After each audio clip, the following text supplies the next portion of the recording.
美国第一个庇护城市纽约长岛公开宣布配合 Ice 移民执法局联合执法，一起打击非法移民。 Good morning. I'm Nassau County Executive Bruce Blakeman, and we are here to announce what we believe is the first program of its kind of this size in the United States. We are partnering with ICE to accomplish two things. Number one, we are going to cross-designate and embed Nassau County police detectives with ICE for the purposes of picking up targeted illegal migrants who've committed crimes, and then we will be detaining them in the jail as part of a short-term detainment program, at which time then ICE will find either a permanent detainment facility or they will simply deport the illegal migrants. I want to stress that this program is about illegal migrants who have committed crimes. This isn't about raids. This is targeted enforcement of our laws based here in the state of New York, people who have committed crimes here and have violated federal laws by being in the United States illegally. So I'm here joined with Legislator John Ferretti, Legislator Samantha Getz, Legislator Mazi Pillip, our Nassau County Police Commissioner Patrick Ryder, Sheriff Anthony Larocco, the ICE Acting Deputy Field Office Director Brian Flanagan, and Ed Bowman, who is the Acting Assistant Field Officer for ICE. I want to tell you at this time that this is something that is very, very important. And the reason is because of the state laws that we have here in New York State, we have criminals who can commit crime after crime after crime, and our judges don't have the authority to make a determination whether those individuals are flight risks or a danger to the community. We are one of a few states that give more rights to criminals than they do to victims. And that's why this is important here today, because now with this program, ICE can pick up illegal migrants who've committed crimes, who may be out running around, as we've seen many times, and they are able to commit crime after crime without being held in a state court or without ICE removing them. I want to thank President Donald J. Trump and Director Holman for initiating this program, or I should say reinitiating and finally giving the ICE agents and local law enforcement the ability to do their job. It's been a very frustrating 4 years, and now you see a renewed enthusiasm among our federal, state, and local law enforcement partners to finally be able to enforce the law. And it's important here in Nassau County, and I'm going to give you some examples why. On October 16, 2024, a migrant here illegally from Honduras raped a 5-year-old girl. On November 7, 2024, 6 illegal migrants, 5 Chileans and 1 Venezuelan, burglarized a Long Island jewelry store using saws and advanced technology. The judge had to release 5 of those 6 without posting bail. Only 1 was held because there was a warrant from another state for that individual. But they got out, they fled, nobody knew where they went, they cut off their ankle monitors, and they were gone, never to be seen again. However, if we didn't initiate this program, they'd probably come back here because criminals are opportunists, and if they know that there are no consequences for committing criminal acts, they're going to do it over and over again. Let me give you a few other examples. In April 2023, a migrant who illegally crossed the southern border was arrested on the North Shore for transporting 3 kilograms of fentanyl. That is enough fentanyl to kill the whole population of Nassau County and Suffolk County. 3 million people. And it came into Nassau County by someone who came here illegally through the border and made their way here to the New York City metropolitan area to distribute and sell fentanyl to our kids. In February 2024, a 26-year-old migrant from Mauritania came to Nassau County because that individual knew there was a large Jewish population, went to a Jewish neighborhood and stole an Israeli and American flag from the house of an individual who wanted to state that they supported America and they supported the state of Israel, stole the flag, and there was a confrontation. The homeowner saw on their Ring camera this take place, went out to retrieve his flag, and the individual got violent. In January of 2023, our Nassau County Police arrested 8 believed to be part of a South American crime ring for committing multiple burglaries and larcenies, targeting high-end homes and businesses across the county. Again and again and again. I'm standing here with legislator John Ferretti. John Ferretti in 2019 stood up to my predecessor who kicked ICE out of our jail, and he said, no, that's wrong.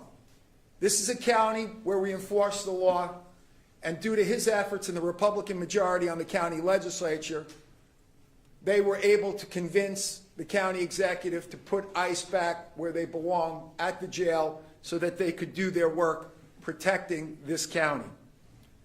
When I first took office, I announced that Nassau County would not be a sanctuary county.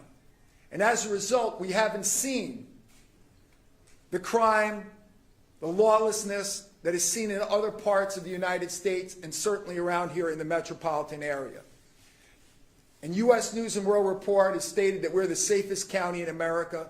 Niche magazine says we're the most desirable place to live, and it's because we back our men and women of law enforcement, and we enforce the laws, not only the local laws, the state laws, but also the federal laws here in Nassau County. So, immediately we will be designating 10 Nassau County police detectives who will be cross-designated and embedded for the purposes of carrying out targeted enforcement of our laws by picking up illegal migrants who are engaged in criminal activity, and we will make available jail cells for ICE to detain these individuals for 72 hours until they get a permanent detainment site or they are deported. With that, at this time, I'm very happy to have with us our ICE Acting Deputy Field Office Director, Brian Flanagan, who will say a few words on behalf of ICE. Brian? Please.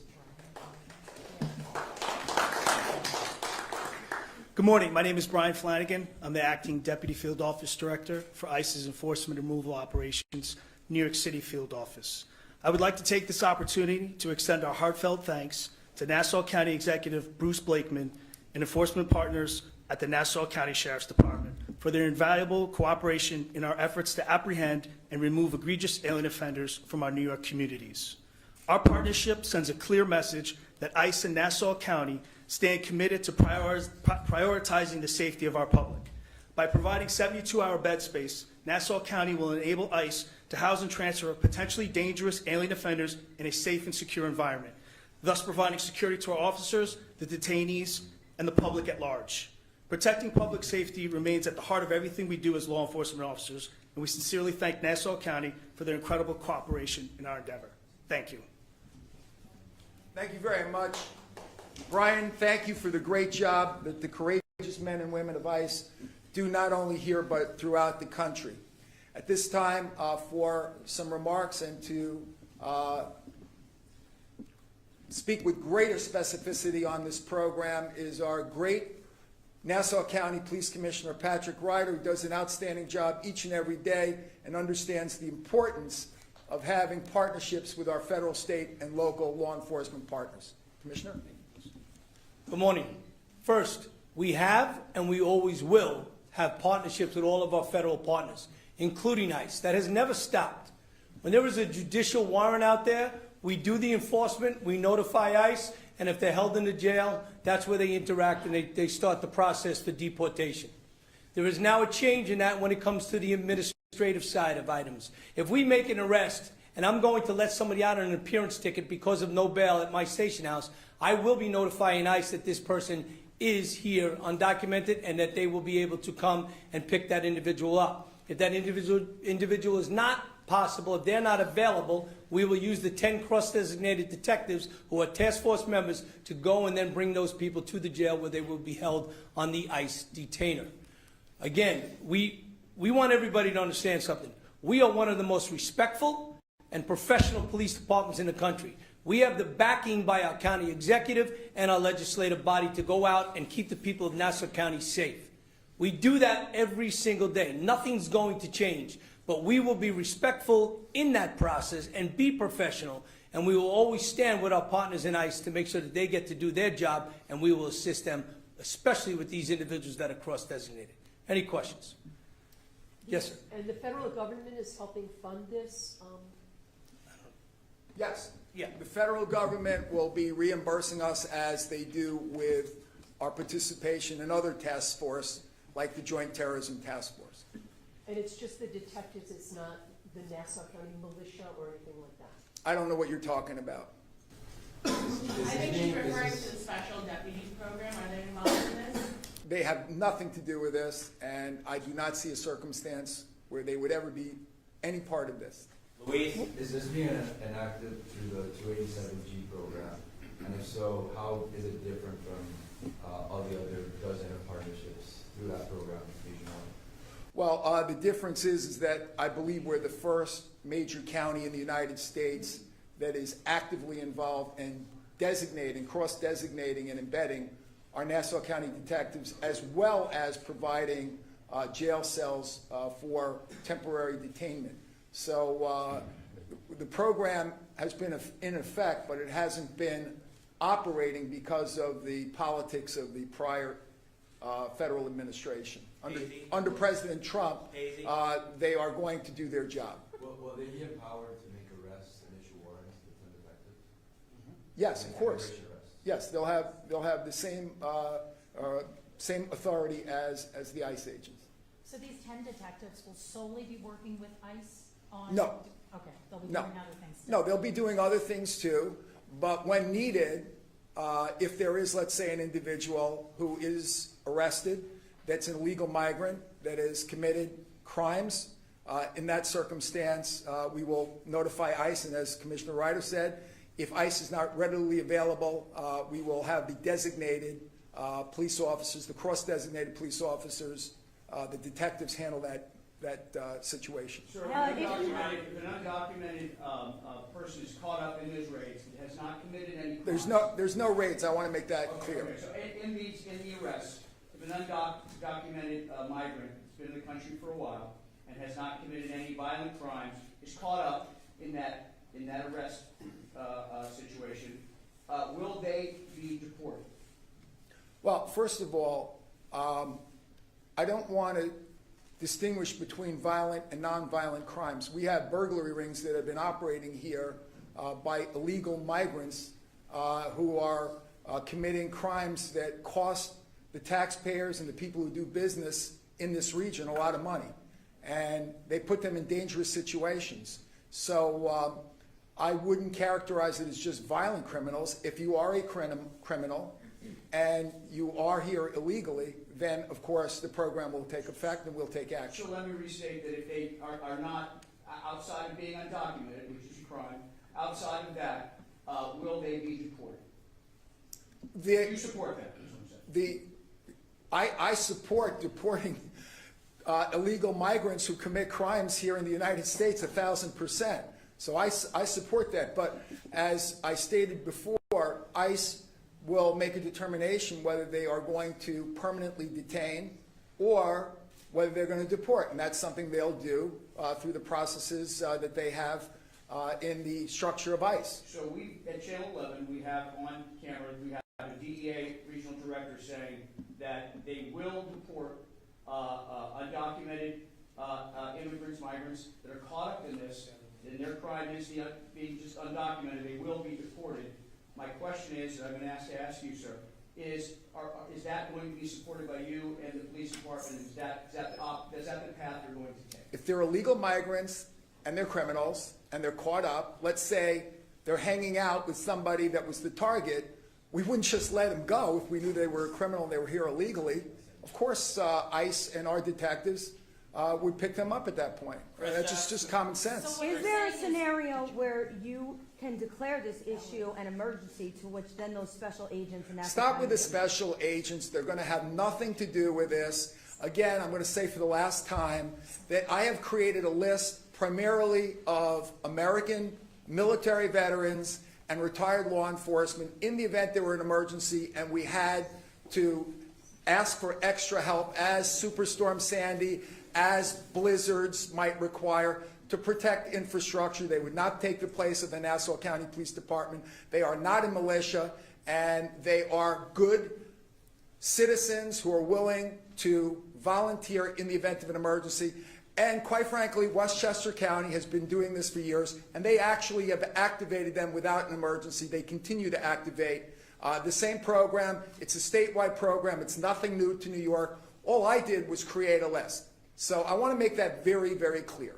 And have there been ICE arrests? Jail capacity, one jail, multiple jails, what sort of capacity you have? Well, are they going to be mixed with, other inmates population? Well, with cashless bail, we have a lot of cells that are open. So this is an opportunity for us to do our part, and as well as be compensated for those jail cells by the federal government. So it's going to be a win-win situation for the county. Any number, specific numbers? We will have up to 50 cells available. Bruce, I just want to make clear, because I covered a lot of the stories that you mentioned. So, like the burglaries of the houses, and people got away and everything like that with the bracelets on there. So you would not let them, you would immediately put them in behind bars, and they're not allowed to, take off a bracelet or have a bracelet on them. They would just be behind bars. That's the idea. And have there been ICE arrests in Nassau County since President Trump has taken office? We don't want to comment on that now. ICE has active investigations going on, so that's an area that I think neither the Nassau County Police, the Sheriff's Office, or ICE wants to get into at this point. Will the jail cells be used for long-term detention or just those 72 hours? At this time, it is a short-term program. ICE may approach us at some point in time concerning long-term, but right now the agreement between us is for short-term detainment. Will Nassau County Police outside of the 10 detectives be asking about immigration status, citizenship status as they're making criminal arrests outside of this program? So every time somebody is arrested in Nassau County, you do a background check, and in the background check, it tells you their immigration status. If that immigration status says that they are here and there is a civil non-judicial warrant for them, we will notify ICE and we will hold them in a reasonable amount of time for ICE to get there, or we will contact one of those 10 detectives and they will transport them over to the county jail. And if there's not a warrant? If there's not a warrant, if they're undocumented, yes, there'll be a civil hearing on that they will be held, yes. So if there's not a warrant, the police in a regular situation? If we arrest somebody and we take them into custody and we have them arrested for a shoplifting and we run the name, it'll show in the system that they are here illegally, we will notify ICE and ICE will come and pick them up, or we will drop them off at the jail. But is it a crime they must commit, sir? Is it a crime? No. Or is it a crime? Specifically, I brought them into custody because they committed a crime. Right. I run their background. They are here undocumented. We will notify ICE, and ICE will take them. And if ICE does not show up, we will take them and drop them at the jail. I guess the question I'm asking is, if they are undocumented and that is their crime, will they be deported? They will not be in my custody at that point, right? The 10 detectives working along with ICE, when they're doing their targeted enforcement, that will be a decision that's made that day at the time with our detectives. Up front right here. Can you walk us through like a routine traffic stop? Routine traffic stops do not get background checks done. We check for warrants. And if there's a warrant issued, a judicial warrant, we will. If there's an ICE detainer that is in the New York State system, and it says there is a detainer for them, then we will hold them on that detainer and notify ICE. So just to be clear, this applies to people who are in the middle of a crime. You aren't going to go out searching for specific people. Two entities, right? You have your day-to-day cop that's out there doing their job, doing the enforcement to keep people safe. Then you have the 10 detectives working with ICE. Those 10 detectives have the same power as ICE, working with ICE, been sworn in as an ICE agent. They go out and they assist ICE in these targeted enforcements. If there are people in those targeted enforcements that are illegally in that house with that MS-13 gangbanger, and their name is checked, yes, we will be detaining them along with ICE. So these 10 Nassau County detectives can legally ask a Nassau resident their immigration status or citizenship status? The 10 detectives will be working with the federal agents. They will be federal agents working with that targeted enforcement. The Nassau County Police Department that stops you does not ask for anybody's immigration status. But if your name is checked and you are in the New York State system, because that's where many of them are, and it says that you have a detainer or a judicial warrant, you will be arrested or detained for ICE to come get you. My question is, will these 10 detectives, if they're out investigating, will they have the power to ask anyone on the street their immigration status? If they're working on behalf of ICE and not there, yes, that is correct. Sir, can you tell us about the preventive effect that this would have? I mean, all these cameras, information is out there, some of these people are committing these crimes. What's the message? You know, what are you trying to do? The message is, this county executive we are a law and order county. And the message is from our county executive that we are going to assist and work with our federal partners. Again, I said it started right off. We are the most professional and respectful police department in the country. We are not disrespecting anybody. Anybody here is the key word is illegal is in this country and is getting rounded up in a targeted enforcement. We will assist and we will cooperate with the federal agencies. Commissioner, is there any concern that the detectives, the 10 that are being assigned to this, are going to be spread too thin? Is this additional responsibilities that they're taking on, or are you going to have to bring in additional detectives to replace them in the positions they're already in? Well, as you know, I've hired almost 300 new police officers in the last 3 years. I think it's the largest hiring we've had in the county for quite some time. So we're always hiring police officers. I've done numerous detective promotions. We will make sure that we have the assets available that we might need in any event. So we always plan for things like this, and this will be nothing that will stretch us out, thin us out, or make us, less able to do our job. And I just want to supplement what Commissioner Ryder said. Our detectives are not out looking for illegal migrants, okay? If a crime is committed, the officers will then do a background check, and if the background check says that they are here illegally or there's a detainer order out there, then they will get ICE involved and they will do what we discussed today, detaining those individuals until ICE can find either a permanent place for them or deport them. Okay? Thank you so much. 感谢收看，感谢关注。接下来，美国相应的庇护城市都会纷纷表态，支持川普的大规模遣返行动。即使有些城市不支持，甚至公开反对，但是他们隔壁城市支持，这样非法移民就被圈在一起了。因为这就是政治，我们拭目以待。